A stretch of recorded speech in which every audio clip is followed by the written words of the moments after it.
আসসালামু আলাইকুম, স্বাগত জানাচ্ছি সকলকে।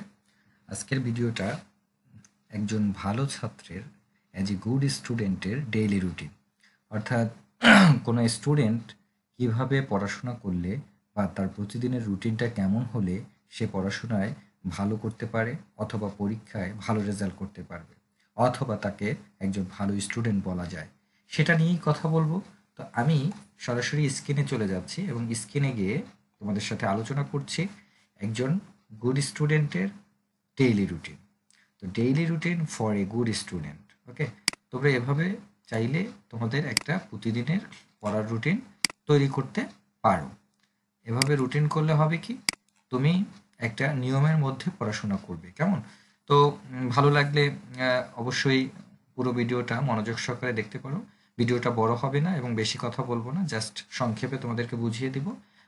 এবং যারা অভিভাবক আছেন তারা যদি এই ভিডিওটা দেখে থাকেন তাহলে আপনারাও আপনার সন্তানকে এই রুটিনটি দিয়ে পড়াশোনা করাতে পারেন। এর মধ্যে টাইমটা হয়তো এক একজনের এক এক রকমের হতে পারে, কারণ এক এক বিদ্যালয়ে ছুটি এবং ক্লাস শুরুর সময়টা ভিন্ন। এজন্য টাইমটা হয়তো আপনারা আপনাদের সুবিধা অনুযায়ী দেবেন।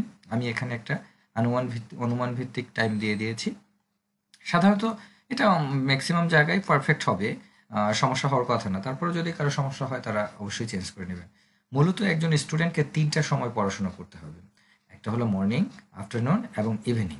ইভিনিংটাকে নাইটও বলা যেতে পারে, কারণ সন্ধ্যাবেলা সাধারণত আমরা পড়াশোনা কমই করি। যারা শহরের স্টুডেন্ট তারা তো কমই করে, কিন্তু যারা গ্রামের স্টুডেন্ট তারা আবার ইভিনিংটাকে কাজে লাগায়, ইভিনিংটাকে পড়াশোনা করে, আফটারনুনটা খেলাধুলা করে বা মাঠেই থাকে বেশিরভাগ। যাই হোক, আমরা শুরু করব। তো আমরা সপ্তাহের 7 দিনের ভিতরে আমি এখানে 6 দিনে তোমাদের রুটিনটাকে সাজিয়েছি, শনিবার থেকে বৃহস্পতিবার।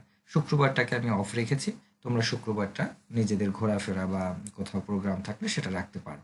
তো যাই হোক, আমরা শনিবারে কি করতে পারি, সকালে আমরা 1.5 ঘন্টা পড়বো, 8টায় শুরু করব, 9:30টায় শেষ করব।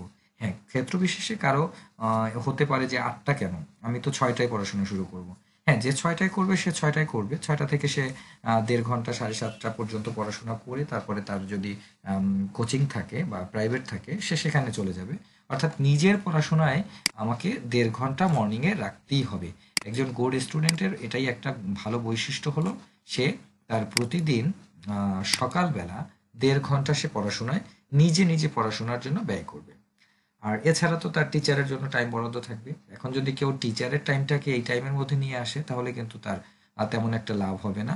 এই টাইমটা শুধুমাত্র কাজ করবে কিসের জন্য, তোমার নিজে একা একা পড়াশোনার জন্য। আর তোমরা জানো সকালে পড়াশোনা ভালো মনে থাকে, তো এই জন্য মুখস্থের বিষয়টাকে বেশি গুরুত্ব দিতে পারো। আমি এখানে 2টা সাবজেক্ট লিখেছি, একটা হলো বাংলা এবং আরেকটা হলো বিজিএসটি। বিজিএসটি মানে বাংলাদেশ গ্লোবাল স্টাডিজ, অর্থাৎ বিশ্ব পরিচিতি যে সাবজেক্টটা, এই 2টা তোমরা মুখস্থ করতে পারো সকালে শনিবার দিন। তারপরে রবিবার দিন তোমরা কি করতে পারো, রবিবার দিন ইংলিশ এবং সায়েন্স। এখানে আমি দেখা যাচ্ছে যে আমার অনুমান ভিত্তিক সাবজেক্ট লিখেছি, তো তোমরা চাইলে তোমাদের ক্লাসের রুটিনটা দেখে শনিবার দিন কোন ক্লাস আছে সেই সাবজেক্ট দুটোকে এখানে বসাতে পারো। আমার যে এখানে যে 2টা সাবজেক্ট লিখেছি তোমাকে যে এই 2টা সাবজেক্টই পড়তে হবে এমনটা না। তুমি তোমার ক্লাসের রুটিনে যদি এই 2টা বাদ দিয়ে অন্য কোনো 2টা থিওরিক্যাল সাবজেক্ট থাকে সেই সাবজেক্ট 2টা এখানে লিখতে পারো। মনে রাখতে হবে, আমি এখানে যে 2টা সাবজেক্ট লিখবো বা পড়বো, আমার নাইটে যে পড়ার বিষয়টা অর্থাৎ রাতের বিষয়টা কিন্তু অবশ্যই এটা থেকে ভিন্ন হবে। কেননা আমার প্রতিদিন চেষ্টা করতে হবে যে সবগুলো সাবজেক্টই যেন আমার টাচ হয়। হ্যাঁ, সেক্ষেত্রে আমরা 3টা টাইমে আমরা সাবজেক্টগুলোকে ভাগ করে নিব। তারপর রবিবারে আমরা ইংলিশ এবং সায়েন্স, সোমবার দিন আবার বাংলা প্রথম এবং ম্যাথ। প্রতিদিন একই সাবজেক্ট এবং থিওরিক্যাল সাবজেক্ট পড়তে একঘেয়েমি লাগতে পারে, বিরক্তি লাগতে পারে, তখন আমরা একটু ম্যাথমেটিক্সে চলে যাব, একটু লেখালেখিতে চলে যাব। তো তাহলে আমরা সোমবার দিন কি করতে পারি, সোমবার দিন আমরা বেঙ্গলি এবং ম্যাথ, ওকে। তারপরে আমরা মঙ্গলবার দিন আমরা কি করব, মঙ্গলবার দিন আমরা ম্যাথ এবং আরএসটি। আরএসটি মানে হলো রিলিজিয়ান, আমরা রিলিজিয়ান সাবজেক্ট এবং আরএসটি দ্বারা রিলিজিয়ানকে বুঝিয়েছি, ধর্ম সাবজেক্টটাকে, এবং ম্যাথ। তো আমরা 1.5 ঘন্টার ভিতরে 45 মিনিট করতে পারি, অথবা মেজর সাবজেক্ট ম্যাথ দেখে এটাকে 1 ঘন্টা, এবং রিলিজিয়ান বা ইসলাম শিক্ষায় আমরা বা যে যার ধর্ম সেখানে 30 মিনিট ব্যয় করতে পারি। এরপরে আমরা বুধবারে চলে যাব, সেখানে বাংলা এবং ইংরেজি এই 2টা সাবজেক্ট পড়তে পারি। আর বৃহস্পতিবারে ইংরেজি এবং সায়েন্স এই দুটো সাবজেক্ট পড়তে পারি। আবারও বলেছি, তোমাদের ক্লাসের রুটিন অনুযায়ী তোমরা সাবজেক্ট চেঞ্জ করে নিতে পারো। এরপরে চলে যাব আমরা বিকেলে। বিকেলে আমরা এই টাইমটুকু অন্তত পক্ষে বের করতে হবে, 5টা থেকে 6টা, 1 ঘন্টা। অথবা কারো হতে পারে 3টা থেকে 4টা, 4টা থেকে 5টা, যাদের স্কুল ছুটি হয়। আবার কারো কারো স্কুল ছুটি হয় একেবারে মানে সন্ধ্যা হয়ে যায়, তার জন্য তো এই টাইমটা বেশি একটা কাজে লাগবে না। এই জন্য আমি কি করেছি, এখানে কিন্তু প্রতিদিন পড়া দিই নাই। স্কুলে যদি কোনো হোমওয়ার্ক থাকে বিকেলবেলা আমি 1 ঘন্টার মধ্যে সেই হোমওয়ার্কগুলো লিখে ফেলতে পারি। হ্যাঁ, স্কুল হোমওয়ার্ক। তারপরে একদিন ম্যাথ করতে পারি, আবার হোমওয়ার্ক করতে পারি এফ এনি যদি থাকে। তারপরে ইংলিশ, তাই ম্যাথ ম্যাথ। অর্থাৎ এগুলো আমরা অপশনাল হিসেবে কাজে লাগাতে পারি। এখন কারো যদি 6টা স্কুল ছুটি হয়, সে চাইলে 6টার পরে 6টা থেকে 7টা, কারণ আমি রাতের যে পড়ার টাইমটা সেটা কিন্তু একটু পরে রেখেছি। হ্যাঁ, ঠিক সন্ধ্যার সময় রাখি নাই। কারো কোচিং থাকতে পারে, কারো স্কুল থেকে আসার পরে খারাপ লাগতে পারে, রেস্ট নিতে পারে, তাহলে সে পরবর্তীতে পড়তে বসবে। তাহলে 8টা থেকে 10টা, এখানে 2 ঘন্টা দিয়েছি। যারা নবম দশম শ্রেণীতে পড়ো তারা এখানে টাইমটাকে বাড়িয়ে নিবে। 8টা থেকে 10টা পর্যন্ত পড়ার পরে সে 30 মিনিটস ব্রেক নিয়ে, অর্থাৎ 30 মিনিটের একটা ব্রেক নিয়ে, তারপরে আবার সে 1 ঘন্টা বা 1.5 ঘন্টা কি করতে পারে, পড়তে চাইলে পারে।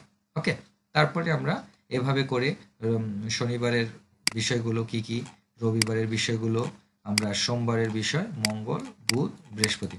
মোট কথা হলো, একজন গুড স্টুডেন্টকে সকালে 1.5 থেকে 2 ঘন্টা, বিকেলে 1 ঘন্টা এবং রাতে 2 থেকে 3 ঘন্টা এই টাইমটা পড়াশোনায় ব্যয় করতেই হবে। এখন সাবজেক্টটা আমি এখানে লিখে দিয়েছি, তোমরা স্ক্রিনশট দিয়ে অথবা খাতায় লিখে নিতে পারো, অথবা তোমাদের মতো করে তোমরা এখানে সাবজেক্ট চেঞ্জ করে নিতে পারো। কারো দেখা যাচ্ছে যে অ্যাকাউন্টিং, ফিনান্স, বিজনেস আছে, physics, chemistry, biology, higher math আছে, তারাও এখানে সাবজেক্টটাকে এই রুটিনের আদলে চেঞ্জ করে নিতে পারো। অথবা আমি যখন যেখানে 3টা সাবজেক্ট লিখেছি, তারা তো 40 মিনিট করে পড়বে 2 ঘন্টা যদি পড়ে। আর যাদের সাবজেক্ট বেশি আছে তারা 5টা সাবজেক্ট নিলে 30 মিনিট করে তারা পড়বে, 5টা সাবজেক্টে 2.5 ঘন্টা লাগবে।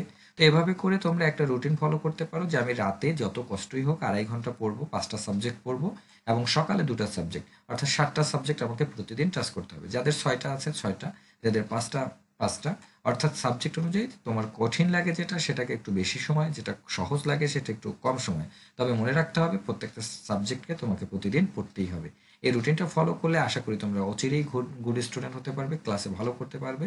ভালো থাকবে, চ্যানেলকে সাবস্ক্রাইব করবে। যারা সাবস্ক্রাইব করেছো তাদেরকে অবশ্যই অবশ্যই অনেক ধন্যবাদ। ভালো থাকবে, আল্লাহ হাফেজ।